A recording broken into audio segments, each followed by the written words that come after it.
విపక్షంలో ఉండగా చంద్రబాబు నాయుడు సంపద సృష్టిస్తా అని చెప్తే అదేదో జనాలకి ఆదాయం పెంచే మార్గం చూపిస్తారు అని చాలామంది భావించారు. పోనీ జనాలకి సంపద పెరగకపోయినా ప్రభుత్వానికి రాబడి పెంచే ప్రయత్నం చేస్తారు అని కొందరు అంచనా వేశారు. కానీ ఇప్పుడు ప్రభుత్వానికి సంపద రాకపోయే, ప్రజలకు ప్రయోజనం దక్కకపోయే, ప్రయోజనం లేకపోగా ఇప్పుడు ప్రజల మీద అదనపు భారాల మోతైతే కనిపిస్తుంది. ఇప్పటికే కరెంటు ఛార్జీలు నేరుగా కరెంటు యూనిట్ ఛార్జీ ఎంత అని చెప్పి పెంచకపోయినా వివిధ రూపాల్లో కరెంటు బిల్లుల వాత అయితే సాగింది. ఇక వాటికి తోడుగా పంచాయతీలు, నగరపాలక సంస్థలు, మున్సిపాలిటీల్లో చెల్లిస్తున్న ఆస్తి పన్నుల మీద అదనపు ట్యాక్సులు మోపుతున్నారు. చాలామందికి ట్యాక్స్ రిసిప్ట్ వచ్చినప్పుడు అందులో దేనికెంత అన్న వివరాలు ఉండవు కాబట్టి పూర్తిగా ఎంత మొత్తం చెల్లించాల్సి వస్తుందో అంతే చెల్లించి ఊరుకుంటారు తప్ప అసలు ట్యాక్స్ దేనికి వసూలు చేస్తున్నారు అన్నది పరిశీలించడం లేదు. ఒకసారి మీరు మీకు వచ్చినటువంటి ట్యాక్స్ ఆ నోటీసు మీద దేనికి ఎంత అన్నది మీ దగ్గరలో ఉన్న సచివాలయానికి వెళ్ళి పరిశీలించండి, మీకు అర్థమవుతుంది.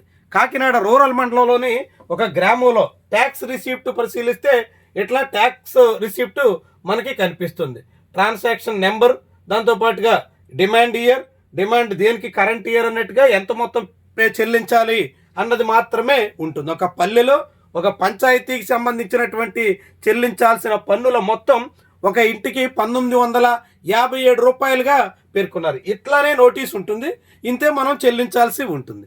ఇది చెల్లించేస్తుంటారు. కానీ ఇప్పుడు చంద్రబాబు సర్కార్ వచ్చిన తర్వాత ఇందులో కొత్తగా యాడ్ చేసినటువంటి ట్యాక్సులు కొన్ని మనకు ఆసక్తికరంగా కనిపిస్తాయి. ఇవి మీరు పంచాయతీ సచివాలయానికి వెళ్ళి, ఇప్పుడు స్వర్ణ సచివాలయం, స్వర్ణ గ్రామం, స్వర్ణ వార్డు పేర్లు మార్చారు కదా, అక్కడికి వెళ్ళి చూస్తే మీకు అర్థమవుతుంది. అదే అసెస్మెంట్కి సంబంధించినటువంటి దాంట్లో ప్రాపర్టీ ట్యాక్స్ 1208 రూపాయలు మాత్రమే. అంటే 1900 రూపాయలు పైబడినటువంటి మొత్తం డిమాండ్ నోటీస్ ఉంటే అందులో అసలు ఆస్తి పన్ను 1208 రూపాయలు మాత్రమే. మిగిలినటువంటి పన్నులు ఏందయ్యా అంటే లైట్నింగ్ ట్యాక్స్ 181 రూపాయలు. పల్లెల్లో వీధి లైట్లు వెలుగుతున్నాయో లేదో ఎక్కడికే తెలీదు. అసలు నగరాల్లోనే వీధి లైట్లు వెలగడం లేదని, గుంటూరు లాంటి నగరంలో 35% వీధి లైట్లు, ఎల్ఈడి లైట్లు పనిచేయడం లేదని ఈనాడు పత్రిక నిన్నగాక మొన్న కథనం వేసింది. కానీ ఆ వీధి లైట్ల పేరుతో ట్యాక్స్ మాత్రం ప్రతి ఒక్కరి పన్ను చెల్లింపు దాంట్లో ఉంటుంది. మీరు చూసుకోండి, ఈ పన్నులో 181 రూపాయలు వేశారు. ఇక దీంతో పాటుగా మొట్టమొదటిసారి ప్రవేశపెట్టినటువంటి ట్యాక్స్ ఏంటంటే ఫైర్ ట్యాక్స్ అంట 12 రూపాయలు. దాదాపు 2000 రూపాయలు ఉన్నటువంటి పన్నులో 12 రూపాయలు ఫైర్ ట్యాక్స్ ఏంటి ఆశ్చర్యం. అంటే ఫైర్ డిపార్ట్మెంట్ నిర్వహణ ట్యాక్స్ కూడా జనం మీద మోపేస్తున్నారా, ఇలాంటి సందేహం కలుగుతుంది. ఇక ఫైర్ ట్యాక్స్తో పాటుగా స్పోర్ట్స్ సెస్ అట, అంటే ఆటలు కోసం అంటూ పన్నులేస్తున్నారు. 36 రూపీస్, 36 రూపాయల భారాన్ని ఈ ఆటల పన్ను అనేటువంటి పేరుతో స్పోర్ట్స్ సెస్ మీ పన్ను లిస్టులో కనిపిస్తుంది. మీరు చెల్లించాల్సిన డిమాండ్ నోటీసులో ఉంటుంది. చంద్రబాబు ప్రవేశపెట్టినటువంటి కొత్త పన్నులు ఫైర్ ట్యాక్స్ ఎంత విడ్డూరం. స్పోర్ట్స్ సెస్ పల్లెల్లో సాధారణ సొంత ఇంట్లో నివసిస్తున్నటువంటి వాళ్ళు స్పోర్ట్స్ సెస్ కట్టాలనంట.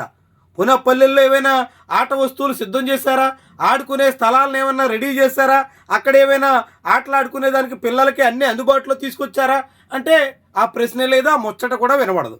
కానీ స్పోర్ట్స్ సెస్ మాత్రం ప్రతి ఒక్కరూ చెల్లించక తప్పని పరిస్థితిని చంద్రబాబు ఈ పన్నుల్లో తీసుకొచ్చారు. కొత్త పన్నులు. దాని చూడండి. తర్వాత ఎడ్యుకేషన్ ట్యాక్స్ ఇక్కడ ఏం లేదు, మరి ఎవరికి వేస్తారో తెలీదు. లైబ్రరీ సెస్ మాత్రం 97 రూపాయలు ఉంది. లైబ్రరీ ట్యాక్స్ చాలా కాలంగా వసూలు చేస్తున్నారు. ఆ వసూలు చేసినటువంటి ఆదాయం అంతా ప్రభుత్వమే ఉపయోగించుకుంటుంది. లైబ్రరీల ఉద్ధరణ లేదు, లైబ్రరీ కోసం వెచ్చిస్తుంది లేదు, లైబ్రరీలో పనిచేస్తున్న సిబ్బందికి కూడా ఏమాత్రం ప్రయోజనం దక్కడం లేదు. మొత్తంగా లైబ్రరీ సెస్ అయితే మన దగ్గర నుంచి వసూలు చేస్తారు, అదేమవుతుందో ఎవరికీ తెలియదు. ఇప్పుడు ఈ స్పోర్ట్స్ సెస్ లాగే ఈ లైబ్రరీ ట్యాక్స్ కూడా. డ్రైనేజీ ట్యాక్స్ 181 రూపాయలు. డ్రైనేజ్ ట్యాక్స్, చాలా ఇళ్ళకి డ్రైన్ ఫెసిలిటీ కూడా ఉండదు, అక్కడికి వీధి లైట్లు కూడా ఉండవు.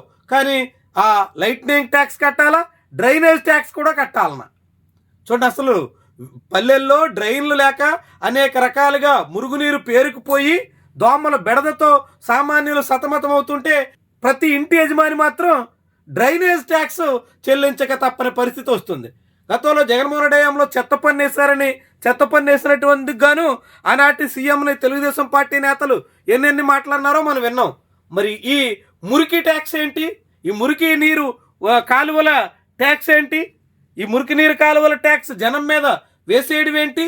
చాలా విడ్డూరం. చూడండి, మురికి నీరు నిర్వహణ, లేకుంటే వీధి లైట్ల నిర్వహణ, మంచినీటి సరఫరా, ఇలాంటివన్నీ చేయాల్సిన పంచాయతీలు అన్నింటి భారాన్ని జనం మీద ఎలా మోపేస్తున్నాయో చూడండి.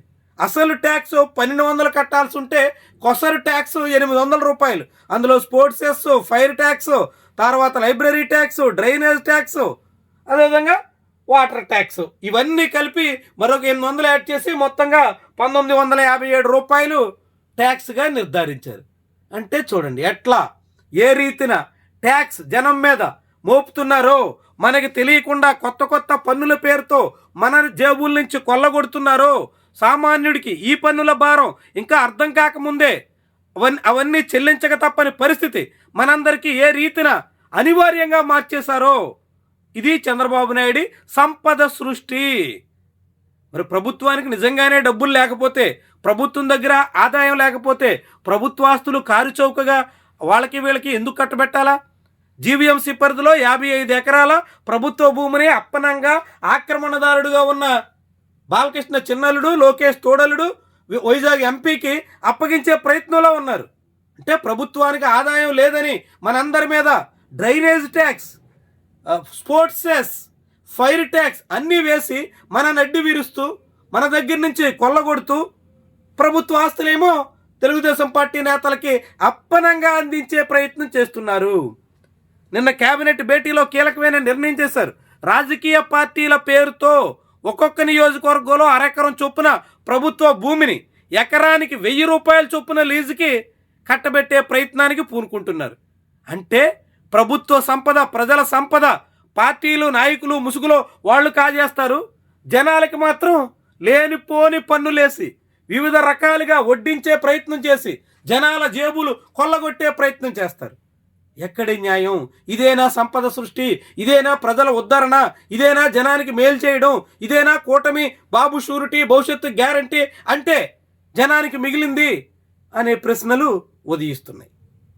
ఇలాంటి కొత్త కొత్త సెస్సుల రూపంలో ప్రజల నుంచి వసూలు చేస్తున్నటువంటి పన్నుల మొత్తం గురించి మీరేమంటారు? మీ పన్నుల విషయంలో మీకేమనిపించింది? కామెంట్ రూపంలో తెలియజేయండి.